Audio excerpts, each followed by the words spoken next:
हिमाचल देवों की भूमि है। यहाँ हर मंदिर का अपना इतिहास और अपनी मान्यताएं हैं। इस वीडियो में हम आपको बताएंगे एक ऐसे ही मंदिर के बारे में जिसकी सुंदरता के चर्चे न केवल भारत में बल्कि विदेशों में भी किए जाते हैं। यह मंदिर समुद्र तल से 11,965 फीट की ऊंचाई पर स्थित है। सिरमौर जिले में स्थित चूड़धार मंदिर ऐसा मंदिर है जिसकी सुंदरता वाकई देखने लायक है। पहाड़ी पर स्थित होने के कारण यह मंदिर और भी अद्भुत और सुंदर दिखाई देता है। इस मंदिर को शिरगुल महाराज का स्थान भी माना जाता है, जहां कई पर्यटक आकर मंदिर के दर्शन कर आनंद प्राप्त करते हैं। इस मंदिर से लोगों की आस्था जुड़ी हुई है। जो भी व्यक्ति चूड़धार मंदिर के दर्शन करने के लिए आता है वो अपने जीवन में सुख व समृद्धि पाता है। भारत देश के कोने कोने से इस मंदिर के दर्शन के लिए लोग आते हैं। इस मंदिर की अपनी मान्यताएं और इतिहास है। आप भी जानिए इस मंदिर से जुड़ा इतिहास और कुछ मान्यताएं। तो देखो जी, ये तो हज़ारों साल पहले की बात है। सुनाइए, हमारे टाइम की बात है। हिस्ट्री में ऐसा है, जो चूड़धार नाम है यहाँ का, वो इसलिए पड़ा कि जो हमारे शिरगुल महाराज है, वह अवतार है शिव महाराज का, शिव जी का। ये शिरगुल महाराज है, इनका जन्मस्थली जन्म लिया है इन्होंने शाया में, इस सिरमौर में पड़ता है जी। इनके पिताश्री का नाम है राजा भुकड़ू महाराज, माता का नाम है माता दूध महारानी जी, उनके बेटे हैं। फिर ये किसी कारण वंश है जो ये तपस्या करना चाहते थे। इन्होंने अपने माँ बाप को बोला, मैं तपस्या करूँगा, तपस्या ऐसी जगह में करूँगा जहाँ की भी कोई पक्षी की आँच भी नहीं हो। फिर ये चूड़धार आए थे। यहाँ एक असुर थे, असुर जाति के थे, उसका नाम था चूरमणि, असुर होते थे यहाँ। वो डर का वो करते थे, क्या कहते सारे में, क्योंकि लोग फिर इसलिए उनका जन्म करके ये यहाँ है। इन्होंने यहाँ चूड़धार पे तपस्या की और जो है उसको क्या कहते असुर को है, असुर को इन्होंने इससे अपने शक्ति से, ये इतनी शक्तिशाली देवता है महाराज प्रत्यक्ष है कि यहाँ दिल्ली, बावर, जौंसार, उत्तराखंड, शिमला तो चलो यहाँ की हुई भी है, पर ये हर जगह, शिमला सोलन तो चलो, हिमाचल तो अपना एक ऐसी बात है, पर बार बार दिल्ली से बहुत लोग आते हैं, हरियाणा पंजाब से लेकर, बहुत शक्तिशाली। जो किसी के दिल में जो कोई तमन्ना होती है तो उसको पहले ये पूरा कर लेते हैं। बहुत अच्छे वो है। बाकी इस हज़ारों साल पहले की बात है। फिर आस्था, यहाँ के लोगों की आस्था भी है। और आप लोगों को जाकर जब पता लगेगा क्या, क्योंकि फिर किसी के विचार को पहले भांप लेते हर चीज़ से। ये बहुत प्रसिद्ध देवता है। कोई यहाँ की ऐसी प्रसिद्ध मान्यता है जो मतलब किसी ने कोई मनोकामना मांगी हो और उसकी पूरी हुई हो, कि कोई ऐसा चमत्कार है? उसके हिस्ट्रिकल सुनना है बात। देखो जी, आजकल तो अब कलयुग का पैरा भी है, जैसे लोग चलते ऐसे महाराजा भी चलते हैं, देवते महाराज चलते हैं।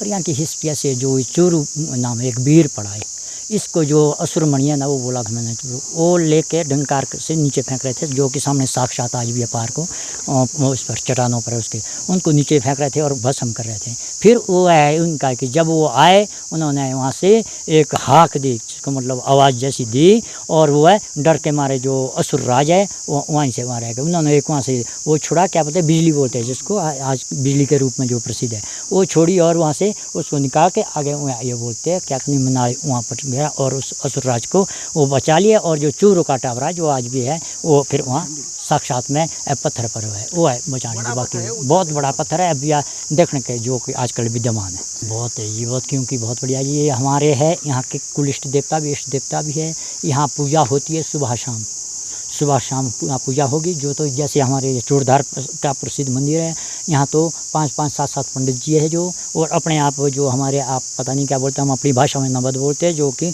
बजाने के तौर पर होती है, वो यहाँ लगी होती है। सुबह शाम 2 टाइम होती है और वहाँ नवद होती है। और पुजारी यहाँ का शुनकटा, ये हिस्ट्रिकल ऐसी है कि भाई जब शिरगुल महाराज यहाँ आए थे तो डायरेक्ट यहाँ आगे पड़ता सराह से आगे सराम पंचायत में गोरवाग नामक स्थान है, वहाँ आए। वहाँ एक बुढ़ी और उसके पति थे, पति 2 थे, एक बुढ़ी थी। वहाँ गए और उन्होंने वहाँ बोला कि भाई वो कहाँ गए हैं। तो कुछ पुराने ज़माने की हो गए, उन्होंने बोले भाई वो घर पे नहीं है। उन्होंने सीढ़ी बनाए थे कि इसमें क्या, कि इसमें तो कुछ नहीं, इसमें कोदू होता है कि जो कि सब्जी के लिए होता, वो है। फिर उसमें देखा, उससे ढकना, उसमें वो कई उसी तरह का बनाया था। जब वो निकल गए तो बोला ना कि हे महाराज कहाँ गए, उस पीछे पड़ गई। वो तो गए थे साधु के वेश में। तब बोला आपका काम पूर्ण हो जाएगा। उनका नाम थे शाहू, उनको 2 भाई थे। उनको बोलना सुबह चूड़धार आना, जो चूड़धार। तब उन्होंने जब वो शाम को घर आए शाहू को, तो उन बुढ़ियों ने बोला कि आपको यहाँ आया था कोई साधु बामन, उन्होंने बोला चूड़धार आना। फिर चूड़धार आए, वो 2 भाई थे, का नाम था शाहू और एक का शुनकू से तो बना शुनकटा, जो आज पुजारी है, जिसका वंश सारे में फैला, वही शुनकटा पंडित है। ये पंडित शुनकटा पंडित। और जो शाहू से बना बजत्री, होते थे बाड़ी दूसरे इसमें थे भाई भाई पर है वो दो इसमें बना बजत्री होता जो बाहर या कारखाने उस बनाने वाले मंदिर बनाने वाले और बजत्री इनके वो हिस्ट्री दो भाई यहाँ शौनकटा पंडित है जो जहाँ भी होगा वही पूजा करेगा इसकी वरना कोई पंडित शौनकटा फिर काफ़ी बिल्कुल हमारा जो वो है जिस टाइम पहले आते थे लोग उस टाइम जितना वो था उस टाइम था। आजकल सैकड़ों तो क्या हज़ारों में आते हैं श्रद्धालु और इसकी श्रद्धा के लिए आते तब होगे जब शक्ति होगी। हमारे लिए तो बहुत शक्तिमान है क्योंकि हम तो हर आश्रय में यहाँ का वो करते हैं पर लोग दूर दूर से आते हैं। बाबर है जो उत्तराखंड के गाँव प्लीजेज पढ़ते हैं तो वो आते हैं और दिल्ली से हरियाणा से अब बाहर के लोगों को पता है हमारा तो थोड़ा सा कि जब हमने देवता से कुछ वो तो देवता भी आता है। बाहर के लोग जैसे कोई भी आएगा उनको क्या पता कि भाई हमने क्या करना, वो अपने मन लेके आते हैं यहाँ भेंट चढ़ा के चले जाते हैं तो उनकी आराधना पूरी हो जाती है। मैं बालक राम शर्मा चूड़धार में पुजारी रहता हूँ। ऐसे अपनी तो 2011 से यहाँ रहता हूँ और हमें अनुमति मिली रहने की। ऐसे हमारे पूर्वजों की पूजा है, ये पूर्वजन भी करते थे तो हमारा कुल चलाव आगे से आगे। ऐसा नहीं है कि हमें किसी दुकान या सरकार का आधार लगा गया, पर कुल चलावा है हमारा। हम करते ही करते पूजा हैं, आज से नहीं सदियों से, जब से महाराज जी यहाँ राजमान हुए तब से ही लेकर हमारे जो पूर्वजन थे वो कुल रीति हमारी चली रही। तो मैं तो अपनी डेट ही कह रहा हूँ कि मैं तो 2011 से ही यहाँ पूजा करता हूँ। तब तक हमारे जो दादे परदादे फादर थे वो रहते थे। और पूर्वजन की सुनाई यही हमारे पास है कि ये चूड़िया दानव की सारी संपत्ति थी।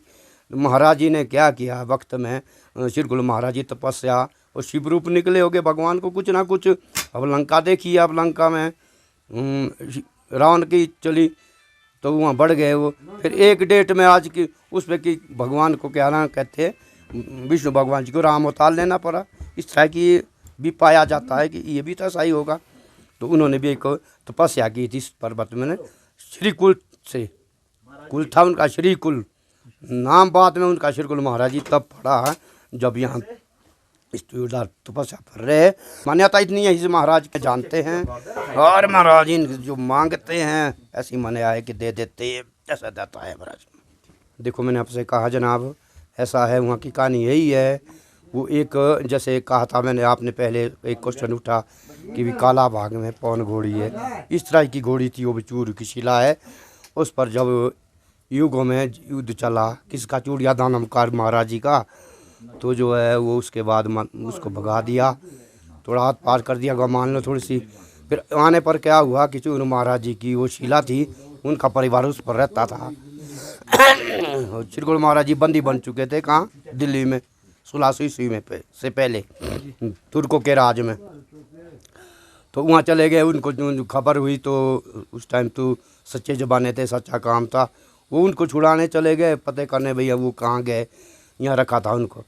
तो इसलिए तब क्या हुआ कि बाद में उन्हें तब तक दानव भी कहीं आसे पास से होगा तो उनको मौका मिल गया उसको परिवार को फेंकने का या कुछ भी उन पर हमला करने का।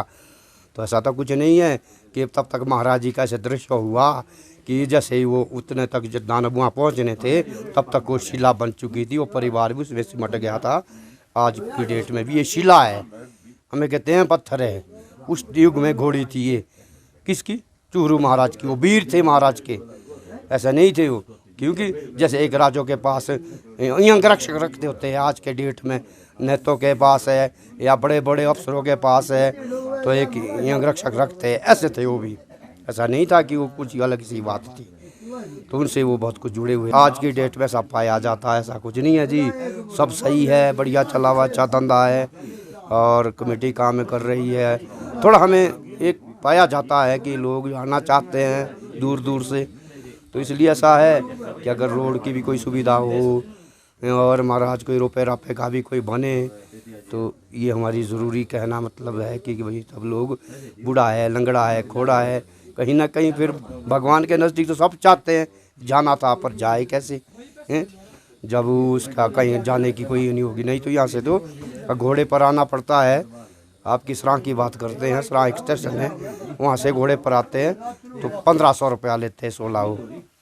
तो बेचारा जब यहाँ तो चढ़ाएगा या घोड़े वाले को तो देगा, इसलिए वो आ नहीं पाते आम आदमी आने का। हमें यही रिक्वेस्ट है हमारी भी पुजारियों की भी, चैन या सरकार से जहाँ से भी है ना जी, कि यहाँ सुविधा थोड़ी बने कि ताकि रोपा भी आ जाए और महाराज रोड भी कहीं तक अगर चलो यहाँ तक नहीं पहुँचे तो 2-3 किलोमीटर दूर पहुँचे। जी मेरा नाम शुभम ठाकुर है, हम परवाणु से आया हूँ मैं, और यहाँ पे आके बहुत अच्छा लग रहा है। बहुत अच्छा मौसम है यहाँ का, मतलब हमारे वहाँ के मौसम से तो बहुत बढ़िया है एकदम, मतलब ठंड है, बिल्कुल ठंडा मौसम है बिल्कुल। गया आप कभी? नहीं, ये मेरा फर्स्ट टाइम है, पहला टाइम एक्सपीरियंस है मेरा, पहली बार आया हूँ मैं इतनी हाइट पे। इतनी हाइट पे कैसा लग रहा है जब आप सफ़र कर रहे थे? बीच में ऐसा मन तो नहीं हो कि वापस ही चले जाएं आप? हाँ, कहीं कहीं जगह हुआ कि भाई वापस मुड़ जाए, थक गए थे, टांगे कांपने लग गई थी, पर फिर सोचा अब इतनी दूर आए हैं, अब कोशिश कर लेते, थोड़ी सी और चढ़ी अब जाते हैं। जो है मतलब आप सिर्फ 100 मीटर की दूरी पर हैं, कैसा लग रहा है अब आपको कि अब जो है भोलेनाथ के दर्शन होंगे ऊपर जाकर? अब तो ऐसा लग रहा है कि बस पहुंच गए, मंजिल के पास पहुंच गए अपनी, बहुत खुशी हो रही है जी। भोलेनाथ के परम भगत हैं। इतना तो मैं हूँ नहीं वैसे, पर है थोड़ी बहुत मानता हमारी भगवान में। क्या जानते हैं आप चूड़धार के बारे में? कुछ आपने सुना है यहाँ के बारे में कि ऐसे ही मन बन गया यहाँ आने का, ये सुना था तब आए, या कुछ आप इसके बारे में, या इच्छा थी, कोई मनोकामना लेके आए हैं? नहीं, हमारे वहाँ से काफ़ी लोग आते थे ना, तो सोचा कि हम भी एक बार जाके देखें, और सुना था कि पार्वती माता और शिव जी भगवान ने यहाँ पे प्रार्थना की थी या कोई तपस्या की थी, ऐसा कुछ सुना था। ऐसा नवंबर के बाद तो फिर बर्फ़ गिरती है, ठंड भी होती है।